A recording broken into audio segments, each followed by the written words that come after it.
Bible reading. Pagi ini kita sampai 1 Samuel. 1 Samuel. Ada seorang laki-laki dari Ramataim Zofim, dari pegunungan Efraim, namanya Elkana bin Yeroham bin Elihu bin Tohu bin Sub, seorang Efraim. Orang ini mempunyai 2 istri, yang seorang bernama Hana dan yang lain bernama Penina. Penina mempunyai anak, tetapi Hana tidak. Orang itu dari tahun ke tahun pergi meninggalkan kotanya untuk sujud menyembah dan mempersembahkan korban kepada Tuhan semesta alam di Silo.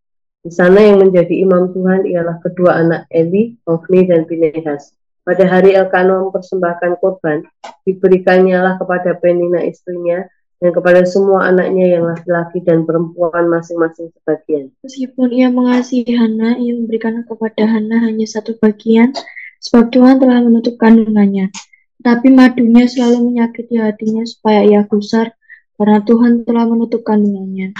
Demikianlah terjadi dari tahun ke tahun. Setiap kali Hana pergi ke rumah berharga bagimu daripada 10 anak laki-laki. Pada suatu kali, setelah mereka habis makan dan minum di Silo, berdirilah Hana, sedang Imam Eli duduk di kursi dekat tiang pintu bait suci Tuhan. Dan dengan hati sedih dan dengan hati pedih ia berdoa kepada Tuhan sambil menangis terseduh-seduh. Kemudian bernazarlah ia, katanya, Tuhan semesta alam, jika sungguh-sungguh engkau memperhatikan sengsara hamba-Mu ini, dan mengingat kepadaku dan tidak melupakan hamba-hamba-Mu ini, tetapi memberikan kepada hamba-Mu ini seorang anak laki-laki, maka aku akan memberikan dia kepada Tuhan untuk seumur hidupnya, dan pisau cukur tidak akan menyentuh kepalanya. Ketika perempuan itu terus-menerus berdoa di hadapan Tuhan, maka Eli mengamat-amati mulut perempuan itu. Dan karena Hana berkata-kata dalam hatinya dan hanya bibirnya saja bergerak-gerak, tetapi suaranya tidak kedengaran, maka Eli menyangka perempuan itu mabuk. Lalu kata Eli kepadanya, berapa lama lagi engkau berlaku sebagai orang mabuk? Lepaskanlah dirimu daripada mabukmu. Tetapi Hana menjawab, bukan tuanku, aku seorang perempuan yang sangat bersusah hati. Anggur ataupun minuman yang memabukkan tidak kuminum, melainkan aku mencurahkan isi hatiku di hadapan Tuhan.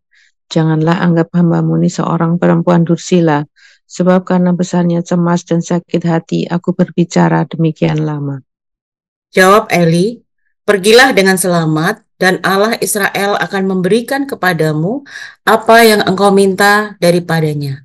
Sudah itu berkatalah perempuan itu, biarlah hamba-Mu ini mendapat belas kasihan daripadamu. Lalu keluarlah perempuan itu, ia mau makan dan mukanya tidak muram lagi. Keesokan harinya bangunlah mereka itu pagi-pagi, lalu sujud menyembah di hadapan Tuhan, kemudian pulanglah mereka ke rumahnya di Rama. Ketika Elkana bersetubuh dengan Hana istrinya, Tuhan ingat kepadanya. Maka setahun kemudian mengandunglah Hana dan melahirkan seorang anak laki-laki.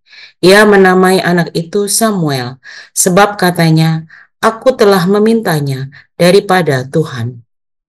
Elkana laki-laki itu pergi dengan seisi rumahnya mempersembahkan korban sembelihan tahunan dan korban nazarnya kepada Tuhan. Tetapi Hana tidak ikut pergi, sebab katanya kepada suaminya, nanti apabila anak itu cerai susu, aku akan mengantarkan dia, maka ia akan menghadap ke hadirat Tuhan dan tinggal di sana seumur hidupnya. Kemudian Elkana suaminya itu berkata kepadanya, perbuatlah apa yang kau pandang baik, tinggallah sampai engkau menyapi dia, hanya Tuhan kiranya menepati janjinya. Jadi, tinggallah perempuan itu dan menyusui anaknya sampai disapinya. Setelah perempuan itu menyapi anaknya, dibawanyalah dia dengan seekor lembu jantan yang berumur 3 tahun, 1 eva tepung dan sebuyung anggur, lalu diantarnya ke dalam rumah Tuhan di Silo. Waktu itu masih kecil betul kanak-kanak itu. Setelah mereka menyembelih lembu, mereka mengantarkan kanak-kanak itu kepada Eli. Lalu kata perempuan itu, mohon bicara tuanku, demi tuanku hidup. Akulah perempuan yang dahulu berdiri di sini dekat tuanku untuk berdoa kepada Tuhan. Untuk mendapat anak inilah aku berdoa, dan Tuhan telah memberikan kepadaku apa yang kuminta daripadanya.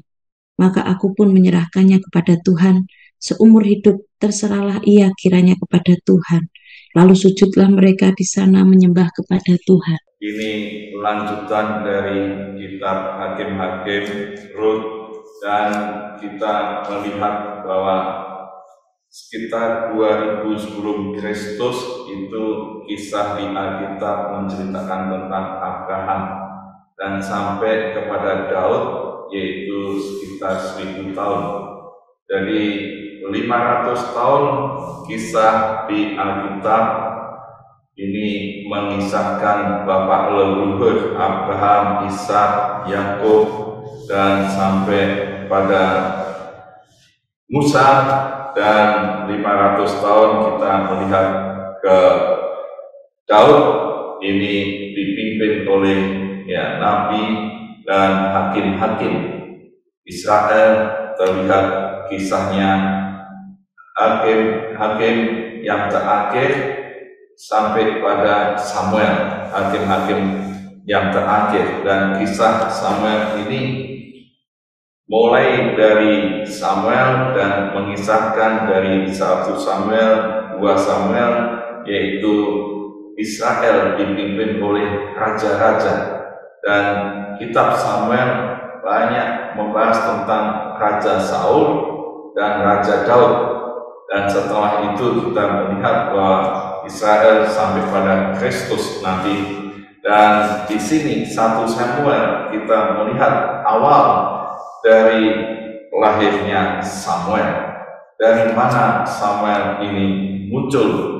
Dan 1 Samuel kita melihat narasinya bagaimana ini Hana yang menjadi istri dari Elkana, dan keluarga Elkana ini ternyata punya 2 istri, satu bernama Penina, satunya bernama Hana.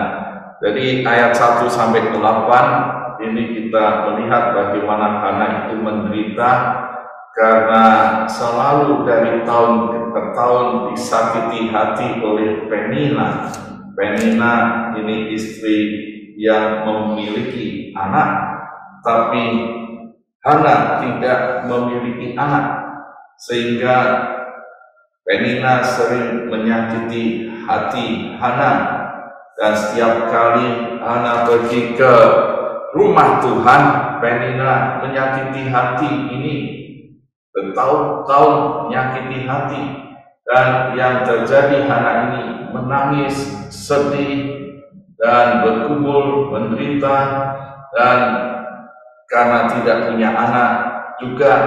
Dan ayat yang di 1 Samuel ini, Tuhan telah menutup kandungannya. Di ayat 6 ada data ini, ya ini Tuhan menutup kandungannya. Dan ini terlihat apa yang ada pada Hana, yaitu menangis, sedih karena disakiti hati oleh Penina, tidak punya anak. Dan ini terlihat bagaimana keluarga seorang suami yang punya banyak istri.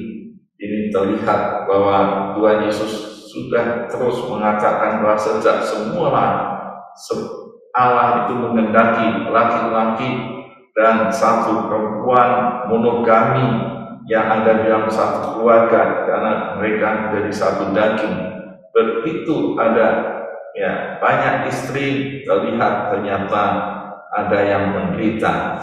Dan ini menjadi satu pelajaran supaya kita taat di dalam keluarga untuk mengikuti apa yang Tuhan desain, pola Allah dalam keluarga itu. Nah, bagaimana sikap Hana dalam penderitaan, dalam kepedihan, dalam sakit hati? Maka di ayat 9 sampai 18 Hana berdoa dan bernatsah. Hana berdoa dan bernatsah. Dia berdoa kepada Tuhan di ayat 10, dan dengan hati pedih ia berdoa kepada Tuhan sambil menangis terseduh-seduh. Dan cara doa Hana terlihat di ayat 12. Perempuan itu terus-menerus berdoa di hadapan Tuhan. Dia terus-menerus berdoa dan dia bernazar. Ya, dia bernazar dan dia katakan dalam hati dan bibir yang terus digerakkan meskipun tanpa suara, dia bernazar pada Tuhan. Ia akan memberikan anak itu. Kalau Tuhan jawab ini, ia akan memberikan anak itu untuk seumur hidupnya, dan pisau cukup tidak akan menyentuh kepalanya. Nazar Hana. Dan dengan doa terus-menerus kita melihat datanya di Alkitab bahwa pada waktu dia mencurahkan isi hatinya di hadapan Tuhan, dari Hana berdoa dengan sungguh, dengan percaya, dan mengungkapkan, mencurahkan isi hatinya di hadapan Tuhan.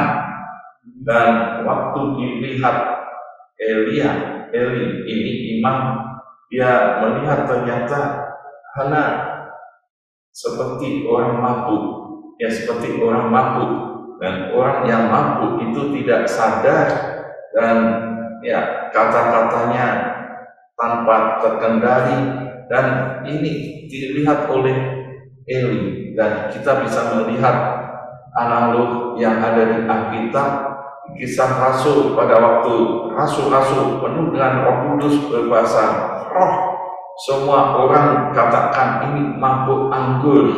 Dan kita bandingkan kata di di kitab Efesus, Paulus juga katakan jangan kamu mabuk anggur, tapi ialah penuh dengan Roh Kudus. Dan kita melihat seringkali orang yang berdoa sungguh-sungguh, curahkan hati, penuh dengan Roh Kudus, orang melihat hampir mirip orang yang mabuk. Tetapi di sini kita lihat bahwa Hana tidak mabuk, tapi dia terus mengatakan pada Tuhan isi hatinya, dan ia berdoa dengan sungguh-sungguh, dengan iman, minta kepada Tuhan. Dan Eli menjawab kepada Hana kawannya di ayat 17, pergilah dengan selamat, dan Allah Israel akan memberikan kepadamu apa yang engkau minta daripadanya. Imam yang membuat, meyakinkan bahwa doa Hana dijawab Tuhan. Doa Hana akan dijawab Tuhan. Ternyata ayat selanjutnya, ayat 19 sampai 23, Tuhan menjawab doa Hana. Samuel lahir. Samuel, arti namanya ini Allah mendengarkan. Allah mendengarkan. Dan setelah Hana mengandung dan melahirkan seorang anak laki-laki, anak itu diberi nama Samuel, sebab katanya, aku telah memintanya daripada Tuhan. Ini dia yakin, yang dia minta Tuhan mendengar. Tuhan mendengar, Tuhan menjawab, maka diberi namalah Samuel. Dan ini satu sukacita, ya, orang yang berdoa dalam kesedihan, pergumulan, masalah, dan kalau dia berdoa kepada Tuhan dan Tuhan menjawab, ini adalah satu sukacita. Masalahnya ada solusi, Tuhan memberi kelepasan, yang sakit disembuhkan, yang dalam penderitaan dibebaskan, yang di dalam masalah Tuhan memberkati. Dan ini satu pelajaran mengapa kita terus menerus doa pagi, mengapa kita terus menerus doa yang tidak henti-hentinya dalam keadaan apapun, karena kita bergantung, meyakini semua ada di dalam kuasa Tuhan, dan Tuhanlah yang menjawab, Tuhanlah yang memberikan segala sesuatu kasih karunia-Nya pada kita. Itu sebabnya ialah kita tidak henti-hentinya terus berdoa seperti Hana, curahkan isi hatinya, dan kita yakini Tuhan mendengar.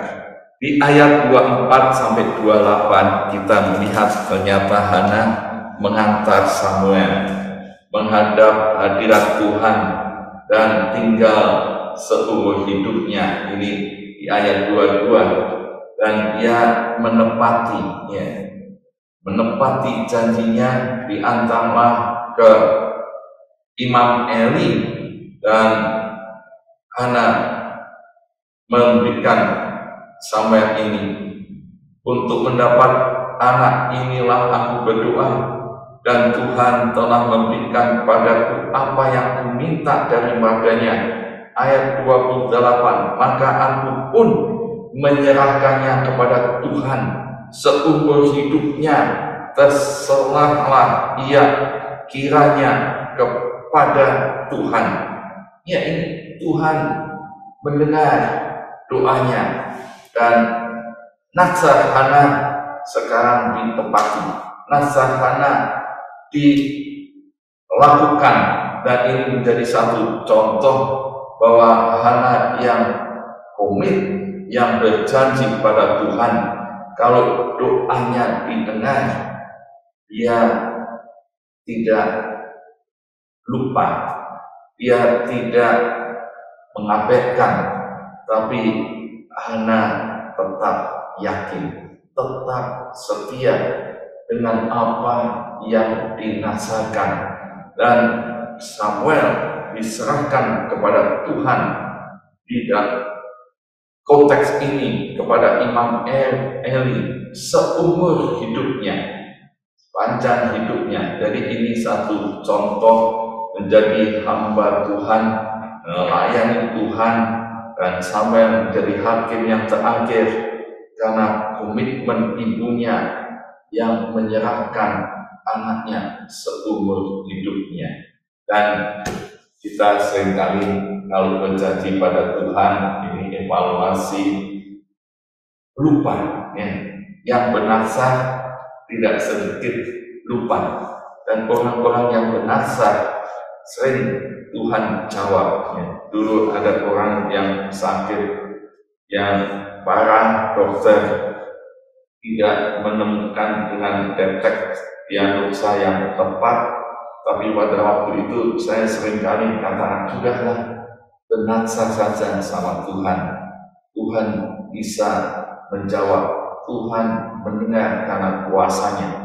Dan benar, bernazar, Tuhan bisa mendengar, menjawab. Akhirnya persoalannya, penyakitnya, dia dapat mujizat, dan mestinya dia ikuti nazar itu, melayani seumur hidupnya.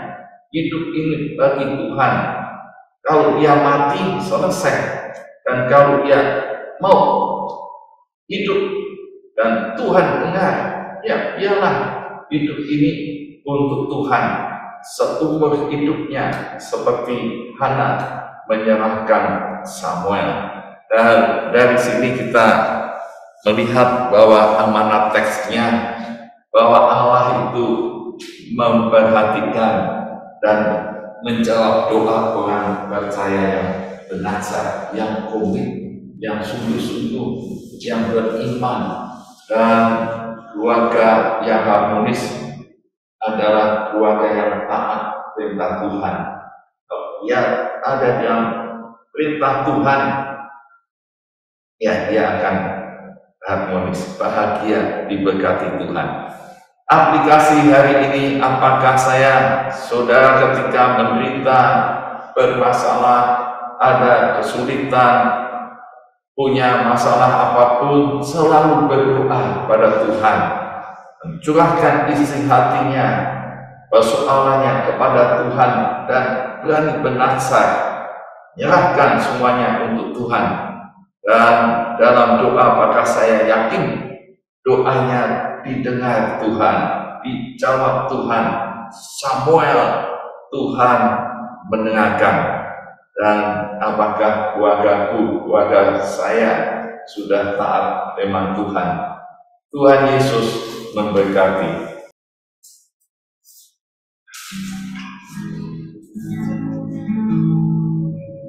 Bersyukur untuk pagi ini kita mau merespon dengan satu pujian Bagilah tanganku Roh Kudus.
Di dalam nama Yesus kami pegang janji-janji Tuhan.